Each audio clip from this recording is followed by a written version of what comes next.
পদত্যাগ নাটক খেললেন কিছুদিন। যখন সবাই একটু বিপক্ষে চলে যাচ্ছিল তখন পদত্যাগ করে এমন একটা অবস্থার সৃষ্টি করলেন, সবাই যে বললো না আমরা আপনার সাথে আছি। এই নাটক দিয়ে আর যাই হোক সরকার চালানো, যদি কেউ অপরাধী হয়ে থাকে, যদি কেউ, আমি বলেছি আমি সহ, তাহলে তাদের বিচারের আওতায় এনে শাস্তি দিতে হবে। কিন্তু বিচার বহির্ভূত অন্যায় যদি কেউ করে থাকে তাকেও শাস্তির আওতায় আসতে হবে, সে যে সময়। সম্পূর্ণ একমত যে আওয়ামী লীগের 10 জন লোক মিছিল বের করলে সে এলাকার 50 জনকে গ্রেপ্তার করা হয়, সে এলাকায় ত্রাসের রাজত্ব চলে, সেইখানে প্রকাশ্যে এই সরকারের আনুকূল্য ছাড়া যদি কিভাবে, যদি ট্রেনিং হয়ে থাকে, আমি জানি না এখনো, যদি ট্রেনিং হয়ে থাকে তাহলে কিভাবে বলেছে স্বীকার করেছে তারা, এটা তো আমরা পত্রিকায় দেখেছি স্বীকার করেছে। যদি পত্রিকায় আমি স্বীকার করতে দেখিনি, আমি দেখেছি এসপি যিনি ওনার ওয়াইফ তিনি বলেছেন যে আমাকে রিমান্ডে নেওয়ার দরকার নেই, আমাকে জিজ্ঞাসা করলে আমি সব বলে দেবো আমি যতটুকু জানি। তার অর্থ না যে তিনি ট্রেনিং দিয়েছেন। ট্রেনিং কি জিনিসটা? ট্রেনিং কি অস্ত্রের ট্রেনিং দিয়েছেন? ট্রেনিং কি লাঠি খেলা শিখিয়েছেন? ট্রেনিং কি তীর মারা শিখিয়েছেন? নাকি ওই যে গুলতি দিয়ে বল মারা শিখিয়েছেন? কোন ট্রেনিংটি দিয়েছেন এটা কি আমরা জানি? আমরা শুনিনি গেছেন। যে কোনো ট্রেনিং দেওয়ার জন্য তো একটা মাঠের দরকার হয়, একটা জায়গা, ট্রেনিং সেন্টারের দরকার হয়, নাকি গুলশান শুটিং ক্লাবে সবাইকে নিয়ে যে বসে তোরা প্র্যাকটিস কর, এটা তো হয়নি। তাহলে কিভাবে এটা ট্রেনিং বলা যায়? আমি যতদূর শুনেছি তাদের ভাষ্য মতেই যে সেইখানে নাকি তাদের মতে লেকচার হয়েছে। আমি যেহেতু দেশের বাইরে আছি আমার পক্ষে আসলে ব্যক্তিগতভাবে জানাটা একটা অসম্ভব, এবং এই ব্যাপারে আমাদের সাথে কেউ কোনো যোগাযোগ করেনি, এটা নিশ্চিত করছি আপনাকে।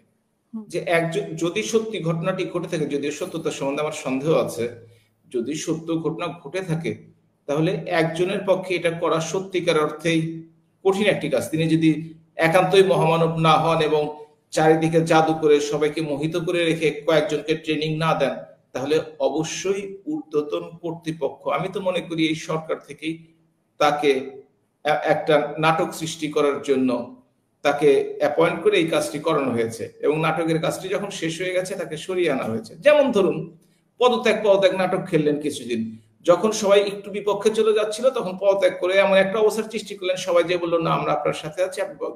এই নাটক দিয়ে আর যাই হোক সরকার চালানো সম্ভব নয়।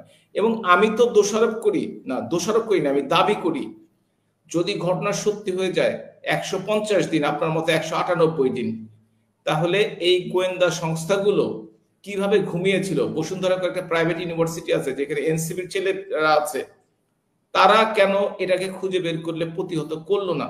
সবাই কি যোগ সাজস করে একটা কিছু তৈরি করতে যাচ্ছেন জানিয়ে মানুষ আলোচনা করবে, মানুষ ব্যস্ত থাকবে, মাঝখান থেকে আমরা পোর্টটি দিয়ে দিব ডিসেম্বরে, মাঝখান থেকে 12 মাস সেন্ট মার্টিনে যেতে দিব না, কিংবা করিডোর নিয়ে ছেড়ে দিব যাতে মানুষ অন্য কোনো আলোচনায় ব্যস্ত হয়ে যায়, ওইদিকে নজর না দেয় মানুষের দৃষ্টি সরানোর জন্য, কিংবা অর্থনীতির যে তলানিতে সেই কথাটি যেন মানুষ আলোচনা না করে।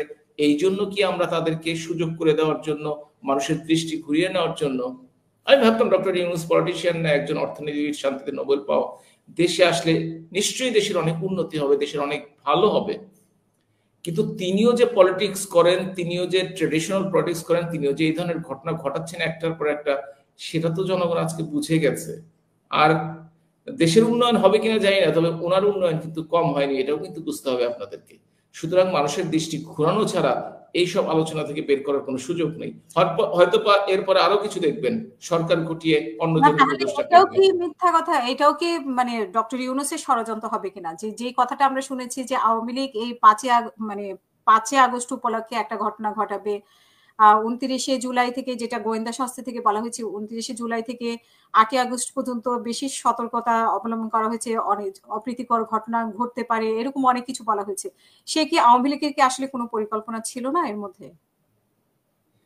পরিকল্পনা যদি আওয়ামী লীগের মতো দল করে থাকে তবে তার বাস্তবায়ন দেখতে পেতেন আপনি কি তার বিন্দুমাত্র বাস্তবায়ন দেখতে পেরেছেন? আসলে ছোটবেলায় না, বড় হয়েও দেখেছি যে মানুষ ছায়া দেখলে ভয় পায়। মুশকিল হচ্ছে আওয়ামী লীগের জনপ্রিয়তা, আপনি বলছিলেন যে জনপ্রিয়তা কমে গিয়েছিল, কথা সত্য। আওয়ামী লীগের 5ই আগস্ট যখন ঘটনাটি ঘটে তার সময়টি বা তার আগের সময়টিতে আওয়ামী লীগের জনপ্রিয়তা অত্যন্ত কমে গিয়েছিল, এটা ব্যক্তিগতভাবে আমি অস্বীকার করি না। তবে এই সরকারের ব্যর্থতার কারণে, অযোগ্যতার কারণে, অদক্ষতার কারণে এই আওয়ামী লীগের জনপ্রিয়তা দিন দিন বাড়ছে। এবং এর মধ্যেও আবার অনেকে পলিটিক্স করা শুরু করেছেন। বিভিন্ন ধরনের 2000, 2500 লোক নিয়ে জরিপ করে বিভিন্ন দলকে বিভিন্ন রকম নাম্বার দিচ্ছেন, এবং এটা নিয়ে আবার আলাপ হচ্ছে। কেউ 14% পাচ্ছেন, কেউ 9% পাচ্ছেন, কেউ 12% পাচ্ছেন। আর সুশীল সমাজ সম্ভবত যারা করেন তারা 70% ভোট পাচ্ছেন বা 42% ভোট পাচ্ছেন। এই হচ্ছে জরিপগুলোর অবস্থা। সুতরাং কে যে কোন দিক দিয়ে কার ষড়যন্ত্রে কোন দেশের অর্থায়নে কি করছেন, এটা সত্যিকার অর্থেই বোঝাটা খুব কঠিন এই মুহূর্তে। তবে একটি কথা মনে করে রাখতে হবে, আমরা সকলে মিলে দেশের, আমাদের স্বাধীন সার্বভৌমত্ব বাংলাদেশকে যেন ভালো রাখতে পারি সেই ব্যবস্থা করতে হবে। এর জন্য যদি কেউ অপরাধী হয়ে থাকে, যদি কেউ, আমি বলেছি আমি সহ, তাহলে তাদের বিচারের আওতায় এনে শাস্তি দিতে হবে। কিন্তু বিচার বহির্ভূত অন্যায় যদি কেউ করে থাকে তাকেও শাস্তির আওতায় আসতে হবে, সে যে সময়ই হোক না কেন।